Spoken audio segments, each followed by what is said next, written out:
So my grandma recently joined the 21st century and got herself one of those fancy smart fridges. You know, the kind with a touchscreen that looks like a spaceship console and can probably detect alien life.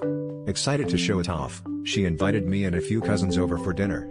As we sat around her kitchen table, enjoying her famous lasagna, the fridge suddenly chimed with a notification. We all paused, expecting some kind of message about the weather or grocery list, but instead, it blurted out, "Do you know why expired yogurt is like a bad relationship?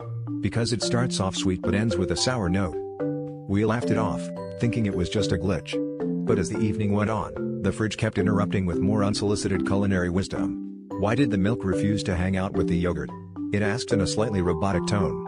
Because it didn't want to spoil the fun. By now, we were giggling between bites, amused by the fridge's stand-up routine. Grandma, however, looked a bit flustered, insisting she had no idea how to make it stop. My cousin suggested unplugging it, but we were too entertained to actually do it. As dessert rolled around, the fridge decided to weigh in on our apple pie with, "An apple pie a day keeps the sadness at bay, but double-check the cream, or it'll lead to a bad dream."